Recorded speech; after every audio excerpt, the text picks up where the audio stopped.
Hey kiddies, it's Triple Feature Tuesday once again, and this week we're going to look at actors that are forced to live out the roles they're playing in the movies they're acting in. All for one, the three brave amigos are we. That's right, this week we're going to look at a trope that pops up more often than one would think, or at the very least 3 times.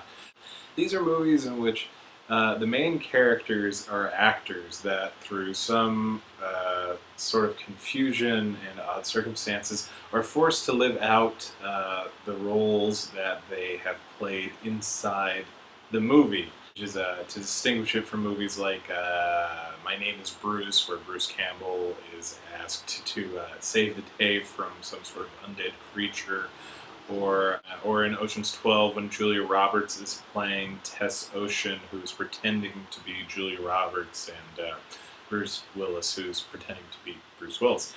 It's self-contained within the movie, this kind of goofiness. What's fun with these movies is, in addition to the initial confusion that creates the circumstances in which everybody's running around, you also get some pretty solid, not necessarily indictments, but definitely some pointed poking of fun of actors and the acting profession. Our menu includes Three Amigos, Galaxy Quest, and Tropic Thunder. Three Amigos, this is just a movie that I grew up watching over and over and over again because it's hilarious. It's sort of a, it's like the comedy movie equivalent of a supergroup, because the movie's directed by John Landis in the 80s when he could do no wrong other than, the Twilight Zone issues. It's co-written and produced by Lorne Michaels, the producer of Saturday Night Live. And as a result, this movie sort of is almost a Saturday Night Live movie.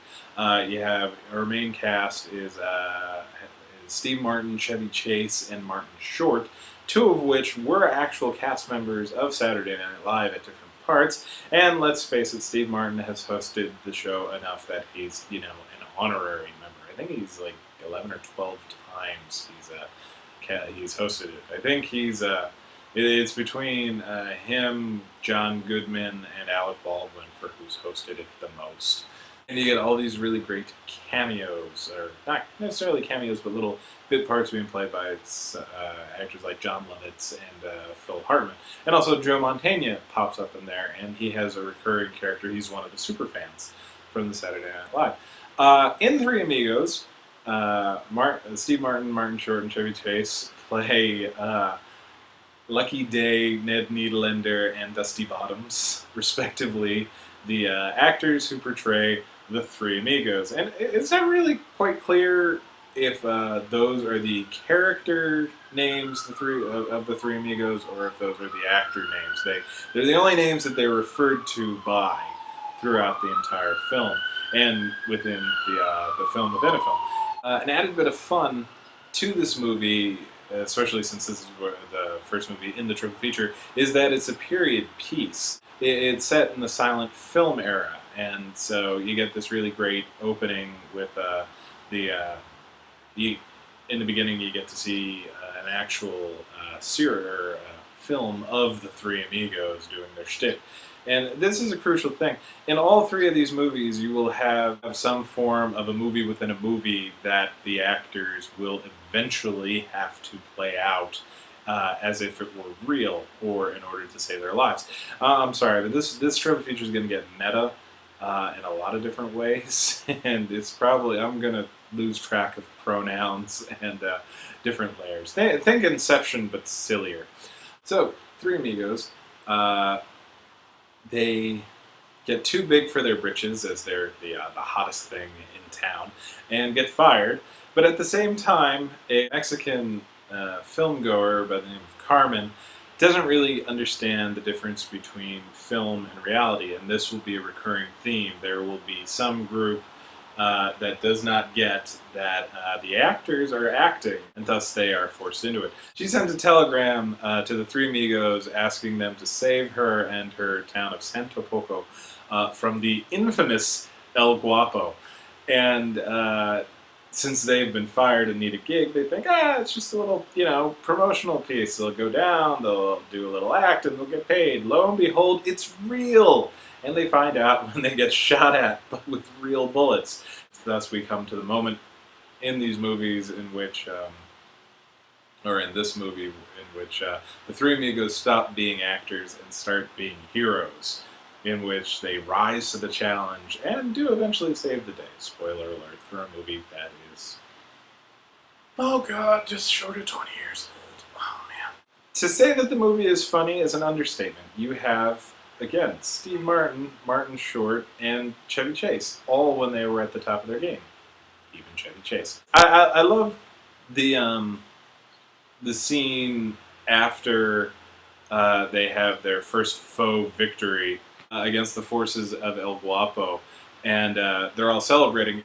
It's a really great spotlight for the differences in the three main actors. You have Chevy Chase is fiddling around with the guitar and doing something that's sort of funny, but mainly just, look at me, look at me, look at me. I'm doing something that I think is funny, but might not actually be funny. You have Martin Short is dancing around like a crazy person, and then he also relates this story about when this famous actress said that he's very talented to these Mexican women that have no idea what he's saying. And it shows that Martin Short will just make whatever he's in funny. Meanwhile, Steve Martin, who just has more talents under his sombrero than anybody else in the film, is doing lasso tricks, because Steve Martin just knows how to do lasso tricks, which is part of what makes him incredible. And that's just the three main guys. El Guapo, played by Alfonso Arau, is a scream. The sequence when he's talking to Jefe about the plethora of piñatas, and Jefe, played by an equally funny Tony Plana, they're just a scream, and these are our bad guys. Carmen is just adorable. All of the villagers of Santa Poco are wonderful, and then there are the scary Germans, one of which is played by the always creepy Brian Cox. And that's before you even get into the songs. Randy Newman sort of gets a co-writer credit for this movie because he wrote all the songs and the setups for the songs, and even plays the singing bush, which you'll know that he's the singing bush because it's Bush that's singing with Randy Newman's voice. Cannot stress. And it's a recurring theme, how stupid the three amigos are. All of the actors in these films are stupid and self-absorbed and just don't get all the many giant neon signs saying that this is real and you are in danger. And they just go for it. And honestly, I'll just start reciting the movie at this point, so I'm just going to move on to the next one. But oh my god, love Three Amigos so much. Sort of the complete opposite for me is Galaxy Quest. Now, I'm going to get yelled at, and feel free, and we'll talk and yell. I'll yell back. But I'm just not a fan of Galaxy Quest. I dragged my feet. I'd never seen it before. I saw it for this triple feature, and I'm not gonna lie, it's predominantly because I just don't like Tim Allen really in anything other than Toy Story. But I mean, come on, does that even count? Toy Story, there's so much other stuff, and he's balanced out by Tom Hanks and a whole wealth of character actors. Anyway, Galaxy Quest is a send-up of Star Trek and the actors that have been on Star Trek. Tim Allen, of course, playing the Shatner-esque character, Alan Rickman playing the Leonard Nimoy Spock character, Sigourney Weaver playing the really sexy, dumb version of Sigourney Weaver, because she's just, this thing could have been sorted out in so little time if Ripley were on the case. That's all I'm going to say. So, there is a group of aliens that are monumentally intelligent in terms of science. They can invent anything, and they're being threatened by this bad guy who's just sort of there to be a bad guy, but it's not really scary or impressive in any sort of way, let alone memorable. And these really smart, really, I cannot stress enough how smart they are, because it's counterpointed by the fact that they don't understand that the Galaxy Quest TV show is in fact a TV show and everything else is fake. They keep referring to them, the episodes, as historical documents. And so when they're in danger by the aforementioned forgettable bad guy, they, not exactly kidnap, but, ask very, very politely for the crew of the Galaxy Quest to save them. And the crew being the actors. And what sets this one apart from the other two films on this triple feature is that the actors in this one pretty much know instantly that this is real. Mainly because they get, transported from Earth to the spaceship. The spaceship that the aforementioned horrifically smart aliens have built exactly to spec from the TV show. It's basically an alien race built the Enterprise based on what they saw on the TV show, and everything actually works, according to what they saw, and maybe some stuff from the internet. They built all of that, but somehow don't get that it's a TV show. Problems that I had with this movie. And so our plucky actors, they're not even really forced into it and into helping. Like, once they understand what's going on, they all want to leave, but they all stay. Not necessarily because, they can't escape or anything, but because they just sort of want to do it. The Tim Allen character kind of talks them into it using not logic or some vague appeal to them doing something. It's just our lives are boring doing Star Trek conventions and personal appearances. Let's do something for real. But it's in space and they're in horrific amounts of danger, so I just don't really buy into it. And I have trouble with it. And as a result, I didn't really like the movie as much. And I know I'm going to get yelled at.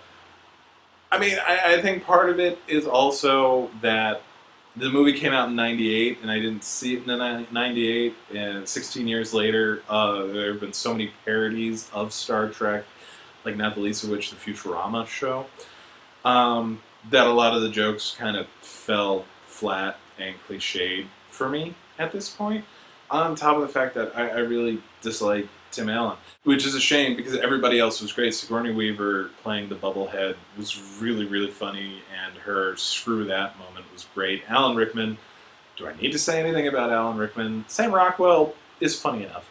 But Tony Shalhoub was really the guy that stole the movie for me with his just completely laid back, just, whatever, we're doing this now. Reactions to everything were really, really the scream. I'll leave you with this, though, just so you can understand my frustration. According to the IMDb, at one point, Harold Ramis was set to direct this movie, and had he directed it, I'm making the assumption that he would have punched up the script, as he normally does on the movies that he works on. So you would have had more biting satire, probably, for your Galaxy Quest. Worse still is that he had intended to cast Kevin Kline, or better still, Alec Baldwin, in the Shatner character, or as the Shatner character. Harold Ramis left the movie when Disney decided to put Tim Allen in it. Finally, we have Tropic Thunder, directed and co-written by Ben Stiller and co-written by Justin Theroux. Their send-up of Vietnam movies, but more poignantly, making fun of actors and the film business and how self-involved and ridiculous actors can get, as evidenced by Ben Stiller's Tom Cruise-esque Tug Speedman, who is trying to go for his Oscar after, doing X amount of Scorcher movies. Jack Black's Jeff Portnoy, who is trying to transition from comedy to a serious actor. And, of course, the ultra super duper method actor Kirk Lazarus, played by a scene-stealing Robert Downey Jr. And it's kind of, you have to watch the movie a couple times and keep in mind, or you have to be reminded, that there's this entire movie around Robert Downey Jr.'s absurd method actor that's in blackface the entire time. Because the thing could have come off as horrifically racist, but it's not. And Ben Stiller actually screened it for the NAACP and other prominent African American groups, and they all thought it was funny too. Because it is. Robert Downey Jr. is just an amazingly funny guy in this movie. And if you have the DVD, I can't recommend the commentary track highly enough, because he continues in character throughout the entire commentary track. It's really just a scream. And they are all in this Vietnam movie that is being directed by Steve Coogan, who decides to start directing it guerrilla style and with hidden cameras and sort of like a reality TV show. And they decided to put them in the Golden Triangle in Southeast Asia. And the thing is, it's actually being controlled by a heroin production group, or a gang, or warlords, whatever the term is accurate. And the heroin warlords don't know that the actors are acting, and thus we get a bit of a reversal of the usual thing where the actors don't know it's serious. Here, the quote-unquote, the bad guys don't know that it's not serious, and as a result, they have to actually act their way out of everything, because they don't have real bullets. They're actors. And just the movie is a scream. It's funny from start to finish. There's a lot of clever, subtle bits going on, around Robert Downey Jr.'s performance, which I can't say enough about. It's just a monumentally funny performance. But everybody else is great too. Jack Black's increasingly heroin withdrawal-y Jeff Portnoy going nuts, and Doug Speedman being completely oblivious. And there are so many great parodies of Vietnam movies between like Platoon references and Apocalypse Now that it's just a great time. And it's a good way to recover from Galaxy Quest and end strong. So, actors forced to live up to the roles that they're playing. I don't know how to say this clearer. Three Amigos, Galaxy Quest, and Tropic Thunder. Watch all of those because they're really a lot of fun. Watch the Tropic Thunder commentary track because it's just Robert Downey Jr. riffing and making fun of Jack Black. And I'll see you guys next week.